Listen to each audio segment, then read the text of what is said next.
এই রাজ্য সরকার, এই তৃণমূল শাসক দল সরকার যোগ্য চাকরি প্রার্থীদের স্বপ্নগুলোকে চুরি করেছে, তাদের চাকরি চুরি করেছে, তাদের মেধা চুরি করেছে, তাদের যোগ্যতা চুরি করেছে, তাদের সম্মানহানি করেছে।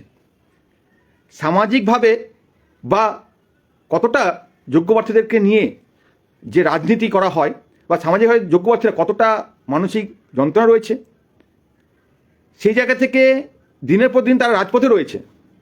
তারপরেও সরকার এখনও পর্যন্ত সচেতন নয়, তাদের এখনও হুঁশ ফিরছে না যে যোগ্য প্রার্থীদেরকে স্কুলে পাঠাতে হবে। বছরের পর বছর কেটে যাচ্ছে, চাকরির যে আধার, যে অন্ধকার সেই তিমিরে রয়েছে। আমরা যতটুকু লড়াই করে ন্যায্য অধিকার ছিনিয়ে নেওয়ার চেষ্টা করে যতটুকু এগোনোর চেষ্টা করছি ততটাই এগোচ্ছে।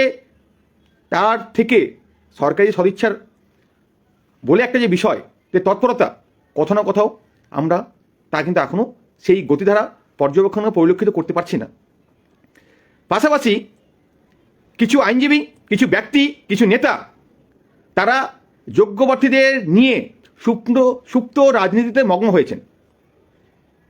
তারা প্রতিনিয়ত চেষ্টা করছেন যোগ্য প্রার্থী রাজপথে বসে থাকুক, আমরা সন্ধ্যার ওই মিডিয়ার টেবিলে বড় বড় দু কথা বলবো, আর সরকার এই আইনি জটের কথা বলে দিনের পর দিন তাদেরকে রাজপথে বসিয়ে রেখে শিক্ষার যে পরিকাঠামো, শিক্ষার যে মান, সেটাকে ধ্বংস করে তারা মেতেছে মেলা খেলা উৎসবে।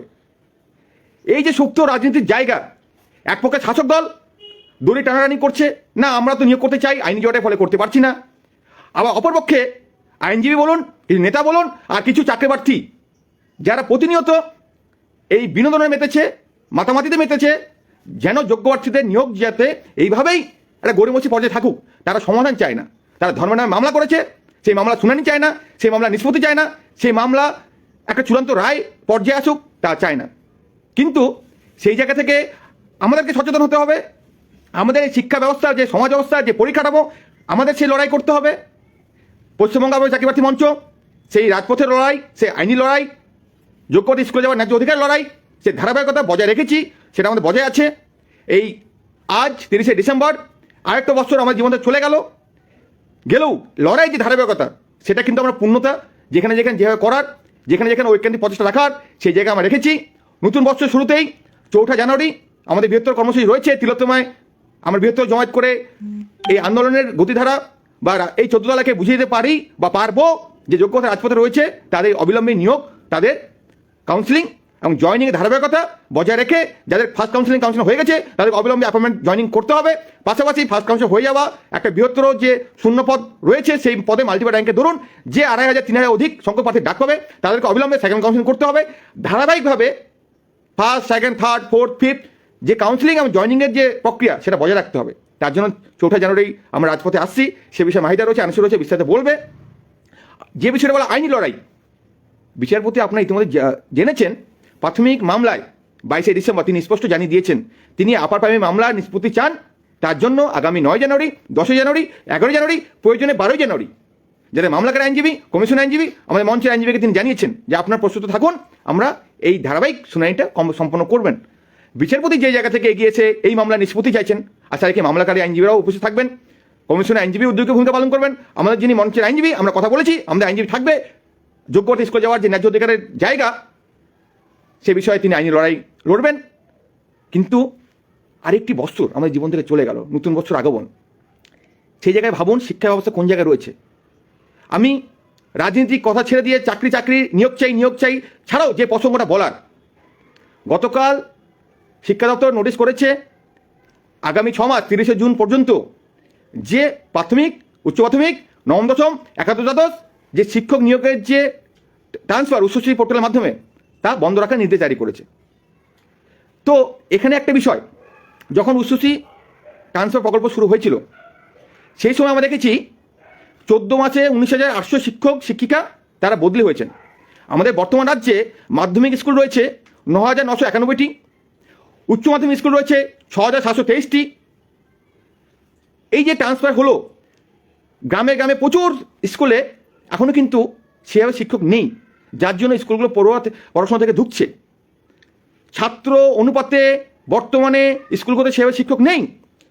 কিন্তু যে জায়গায় উচ্চশ্রী পোর্টালে যে জায়গাটা বলছিলাম, 15 ফেব্রুয়ারি 2019 সালে যে শিক্ষামন্ত্রী চাকরি চুরির দায়ে জেলে রয়েছে, সেই শিক্ষামন্ত্রী বিধানসভা থেকে অথবা থেকে আইনি বা বিভিন্ন অনুমোদন নিয়ে আপার প্রাইমারি উচ্চ প্রাথমিক পঞ্চম থেকে অষ্টম শ্রেণী 17টি 3 স্কুল নিউ সেট তিনি উদ্বোধন করেছিলেন। কি করেছিলেন? সেই বিকাশ ভবনে সেই চিঠিতে লেখা রয়েছে যে 15ই ফেব্রুয়ারি 2019 সালে যে 17টি 3 স্কুলে তারা আপার প্রাইমারি শিক্ষক নিয়োগের জন্য একটা অর্থপ্রাপ্ত অনুমোদন নিয়েছিলেন। প্রত্যেকটি স্কুলে 3 জন করে শিক্ষক থাকবে, সাহিত্যে একজন থাকবে, ইতিহাস ভূগোলে একজন থাকবে, সায়েন্সে একজন থাকবে, 5,108টি। তাহলে প্রশ্নটা হচ্ছে, যে সরকার যে শাসক দলের আমলে দীর্ঘ 10 বছরে 14,339 শূন্যপদ যেখানে রয়েছে সেই নিয়োগে একজনও চাকরি পেল না, তাহলে 2019 সালের সেই 17টি 3 নিউ সেট আপ স্কুল তাহলে এখন পরিচালনা হচ্ছে কিভাবে? সেই 17টা 3 স্কুলের তো পড়াশোনা তো তোলার নীতি থেকেছে, সেই স্কুলগুলোতে তো কোনো শিক্ষক নেই। শুধু শিবির দিয়ে পড়াশোনা করলে তার কি মান বজায় থাকবে? যারা প্রশিক্ষিত ডিএড বিএড করেছে তাদের যে পড়াশোনার মান আর কোথাও এই 500 টাকার ভাতা তা কি সমান? সে তো মিড ডে মিল খাওয়ার যে বিষয় আসবে, কিন্তু পড়ুয়ারা কী চায়? মিড ডে মিল খাওয়ার যে পছন্দ সেটা তার প্রকল্প। তারা শিক্ষা চায়, তারা তাদের মেধা তাদের যোগ্যতায় শিক্ষিত হতে চায়, সামাজিকতা নিয়ে আত্মসম্মান নিয়ে মর্যাদা নিয়ে এগিয়ে যেতে চায়। যোগ্য প্রার্থীরা যারা এমএ করলো, বিএড করলো, সাদা খাতা নয়, ওএমআর ফিল আপ করে টেট পাস করলো, ইন্টারভিউ পাস করলো, যারা কাউন্সিলিং হয়েছে বা মেধা তালিকা অন্তর্ভুক্ত রয়েছে, তাদের সেই যোগ্যতা মেধার মান দিতে হবে। এমন একটা বাংলায় আমরা রয়েছি, এমন একটা শাসক দল রয়েছে যেখানে দীর্ঘ 10 বছর একজনও তারা নিয়োগ করতে পারলো না। এর থেকে লজ্জার কিছু হতে পারে না যে প্রত্যেকটা স্কুলে সেই পরিকাঠামো পঞ্চম থেকে অষ্টম শ্রেণী দীর্ঘ 10 বছর যে নিয়োগ না হয়, তাহলে সেই স্কুলগুলো তো পড়াশোনার মানটা কোথায় গেছে? কারা সেই স্কুলগুলোতে পড়াশোনা করাচ্ছে? সেই সমস্ত ক্লাসগুলো কারা নিচ্ছে? যেখানে সংবিধান বলে দিয়েছে শিক্ষা একটা মৌলিক অধিকার, সেই মৌলিক অধিকার থেকে যে পড়ুয়াদের কিন্তু বঞ্চিত করা হচ্ছে। কে বঞ্চিত করছে? এই শাসক দল, এই তৃণমূল সরকার বঞ্চিত করছে। কারা এখানে রাজনীতি করছে? বিরোধীরা যত নিয়োগের কথা বলে তারা রাজনীতি করছে। কাদের নিয়ে করছে? যোগ্য প্রার্থীদের নিয়ে করছে। আমরা দেখেছি রাজনীতিতে শিক্ষা মুক্ত হয়েছে, কিন্তু শিক্ষায় রাজনীতি তারা আরও বেশি অন্তর্ভুক্ত করেছে, যার জন্য শিক্ষা ব্যবস্থা পরিকাঠামো কোন জায়গায় সেই জায়গাটাকে আমাদেরকে উন্নত করতে হবে। আমাদের চাকরি, আমাদের ন্যায্য অধিকার, আমাদের যোগ্যতা মেধায়, আমাদের যে সামাজিকতার যে প্রতিষ্ঠিত হওয়ার জায়গা, আমরা পাস করেছি, ইন্টারভিউ দিয়েছি, প্যানেলে রয়েছি, কাউন্সিলিং হচ্ছে, আমাদের স্কুলে যেতেই হবে। সেই ন্যায্য অধিকার লড়াই জারি রাখতেই হবে। সেজন্য আগামী 4 জানুয়ারি আসুন, মাহিদা আনিসুর রয়েছে, বিস্তারিত বলবে। শিক্ষার যে জায়গা সেটা বজায় রাখতে হবে। এটুকু বলতে পারি, পশ্চিমবঙ্গ বা চাকরি প্রার্থী মঞ্চ যেমন রাজপথে 4 জানুয়ারির 13তম অভিযান ডাক দিয়েছে, ধর্ণা মঞ্চে আমরা ধারাবাহিক রয়েছি, ঠিক একইভাবে আইনি লড়াই রয়েছি জানুয়ারি মাস। তাই অন্তিম লগ্নে নিশ্চিতভাবে আমরা চলে এসেছি। আগামী দিনে এই যে লড়াই, আমাদের যে লড়াই, সেই লড়াইয়ের একেবারে দোরগোড়াই, আমরা একেবারে ফাইনাল রাউন্ডে চলে এসেছি। এই জায়গাটাই আপনাদের সহযোগিতা ভীষণভাবে দরকার, এবং আপনারা সকলে মিলে যদি আজকে তিলোত্তমার বুকে ওই দিন অর্থাৎ আগামী 4 জানুয়ারি যদি আসতে পারেন, তাহলে আমাদের যে দাবি, সেই দাবি গোটা কলকাতা শুনবে, গোটা নবান্ন শুনবে, এবং তৎসঙ্গে আজকে যে জায়গাটায় আমাদের পুরো জিনিসটাই একটা চক্রভিউ তৈরি হয়ে আছে, সেই জায়গাটাকেও কিন্তু আমরা নুড়িয়ে দেওয়ার চেষ্টা করব সেই দিন। শুধু দরকার আপনাদের আশা এবং আশা এবং আশা। আপনারা সকলেই আসুন, আপনারা নিজের বন্ধু বান্ধবীকে নিয়ে আসুন, নিজের পরিবারের মানুষদের নিয়ে আসুন, কিন্তু আসুন, লড়াইটা 1 ইঞ্চিও আমরা ছাড়বো না। রাস্তায় কিন্তু আমরা আছি দীর্ঘ 8-10 বছর থেকে, আগামী দিনেও থাকবো। আপনারা সকলেই আসুন। দাবি নিয়ে মারামারি করার কিছু নেই। হ্যাঁ, যে যার দাবি আপনারা নিজেদের দাবি এসে তুলে ধরবেন। আমরা একটা কথাও বলবো না, শুধু একটা জিনিসই বলবো যে আপার প্রাইমারি শিক্ষক নিয়োগ করতে হবে। এইভাবে চোখে চোখ রেখে আমরা আমাদের একটাই দাবি, আপার প্রাইমারি শিক্ষক নিয়োগ করতে হবে। আমরা আমাদের সুনির্দিষ্ট যে পন্থা, সেই পন্থা অবলম্বন করেই কিন্তু আমাদের এই আন্দোলনটাকে এগিয়ে নিয়ে যাব। তাই সকলকেই বলবো, আসুন আসুন এবং নিজেদের দাবি পূরণ করে বাড়িয়ে আন। ধন্যবাদ। আর বেশি কন্টিনিউ করছি না, এবার বাকিটা মাইদা বলবে। যেটা লাস্টে গনিফা একটু টাচ দিয়ে গেল, যে আমাদের দেখুন অনেকেই প্রশ্ন করছেন, যারা সেকেন্ড কাউন্সিলিংয়ে আছেন তারা বলছেন যে দাবিটা সেকেন্ড কাউন্সিলিং যেন দ্রুত হয়, সেই সব কিছু একটা থাক। আবার যারা জয়নিং পায়নি তারা বলছে স্বাভাবিকভাবেই জয়নিং না হলে সেকেন্ড কাউন্সিলিংয়ের মানে ফার্স্ট কাউন্সিলিংয়ের নন জয়নিং ভ্যাকেন্সিগুলো কীভাবে আসবে, তাহলে তো সেটা আবার ডিলে হয়ে যাবে। তো এই দাবি কে কি দাবি করবে, কি ব্যাপার না ব্যাপার, এই বিষয় নিয়ে সত্যি কথা বলতে কি পশ্চিমবঙ্গ আপার প্রাইমারি চাকরি প্রার্থী মঞ্চের যে দ্বিতীয় প্ল্যাটফর্ম, অর্থাৎ একবার প্যানেল ক্যান্সেল হয়ে যাওয়ার পর দ্বিতীয়বার যখন মেধা তালিকা তৈরি হয়, তারপর থেকে কিন্তু আমরা দাবি নিয়ে কখনো এই বিষয় নিয়ে আমাদের মধ্যে বিভেদ আমরা তৈরি করার চেষ্টা করিনি। তার একটাই কারণ, যে আমাদেরকে এই নিয়োগ প্রক্রিয়ায় জগদ্দল পাথর যেটা বললো, যে 10 বছর ধরে আমাদের বুকের উপরে যেটা চেপে আছে সেটাকে একটু সরিয়ে দিতে হবে, এবং আমাদেরকে মানে একটা মুক্ত নিঃশ্বাস ফেলে মূলত আমাদেরকে স্কুলে যেতে হবে, আমাদের স্বপ্নগুলোকে বাস্তবায়ন করতে হবে, একদম বাস্তবে রূপ দিতে হবে। তো সেই জায়গায় দাঁড়িয়ে মিডিয়ার সামনে যখন মিডিয়া আসবে, আপনি বলুন যে সেকেন্ড কাউন্সিলিং চাই, কেউ বলবে থার্ড কাউন্সিলিং চাই, কেউ বলবে প্যারালালি সমস্ত কাউন্সিলিংগুলো একসঙ্গে পরপর কাউন্সিলিংগুলো যেন চলতে থাকুক, তার সঙ্গে যারা বলবে তারা বলবে যে না আমরা কাউন্সিলিং হয়ে গেছে আমাদের জয়েনিং চাই, যে যাওয়ার মতো করে বলতে পারেন, আমাদের কোনো আপত্তি নাই বা বাধা ধরার কোনো বিষয় নাই। যেহেতু আমরা এখান থেকে কোনো প্রতিনিধি দল মূলত ডেপুটেশন নিয়ে স্পেসিফিক কোনো দপ্তরে বা স্পেসিফিক কোনো মন্ত্রী বা কোনো আধিকারিক আমলার কাছে যাচ্ছি না, সুতরাং এই বিষয় নিয়ে এই নিজেদের মধ্যে একটু অত্যুক্তি করাটা আমার মনে হয় কাম্য নয়। তো যেহেতু দাবিটা ওপেন টু অল হয়ে আছে যে আপার প্রাইমারি 10 বছর নিয়োগ হয়নি, তুমি নিয়োগটা করো, আমরা মূলত যেটা বোঝাতে চাইবো যে 1, 2, 3, 4, 5, 6, 7, 8, 9, 10 বিগত 10 বছর, অর্থাৎ 2014 সালে নোটিফিকেশন হয়েছিল, তো আজ 2024 আগত, অর্থাৎ যখন আমরা আন্দোলন করব 2024 সালের 4 জানুয়ারি, তাহলে সেই জায়গায় দাঁড়িয়ে 10 বছর অতিক্রান্ত হলেও আপার প্রাইমারি একজন শিক্ষককেও স্কুলে পাঠাতে পারেনি অপদার্থ রাজ্য সরকার। আমাদের যে ন্যায্য অধিকার, ন্যায্য লড়াই, দাবি, সেই বিষয়গুলো নিয়ে আমরা মূলত রাজপথে নামবো। দেখুন প্রত্যেকটা সেকশনে 9, 10, 11, 12, group C, group D, work education, physical education, রাজ্য সরকার গ্রুপ ডি, এখনো পর্যন্ত ধর্মতলায় যতগুলো ধর্ণামঞ্চ নিয়োগের দাবিতে বসে আছে, প্রত্যেকটা সেকশনে কিন্তু রিক্রুটমেন্ট প্রক্রিয়া হয়ে গেছে, প্রায় শেষ হয়ে গেছে, অর্থাৎ অফিসিয়ালি ক্লোজ করে দেওয়া হয়েছিল নোটিফিকেশনের মাধ্যমে। সেই সমস্ত প্রক্রিয়া হাইকোর্টের দ্বারাতে আবার পুনরায় তাদের মানে খাতাগুলো রিওপেন হচ্ছে। তো সেই জায়গায় দাঁড়িয়ে আমাদের মানে আজ 10 বছরের মধ্যে একজন চাকরি প্রার্থীকেও স্কুলে একজনকেও পাঠাতে পারেনি রাজ্য সরকার বা স্কুল সার্ভিস কমিশন। তো সেই জায়গায় দাঁড়িয়ে সব থেকে ভ্যালিড যদি আজকে ধর্মতলার বুকে বা কলকাতার বুকে কেউ থেকে থাকে, তাহলে সেটা নির্দ্বিধায় মানুষ বলে দিতে পারে যে পশ্চিমবঙ্গ আপার প্রাইমারি চাকরি প্রার্থী মঞ্চ, অর্থাৎ যারা একজনও এখনো পর্যন্ত নিয়োগ পায়নি। তো সেই জায়গায় দাঁড়িয়ে আমরা যারা একটু পজিটিভ মাইন্ডেড, মানে আমরা সবাই পজিটিভ মাইন্ডেড, কারণ পজিটিভ মাইন্ড না থাকলে 10 বছর একটা আন্দোলন টানা যায় না।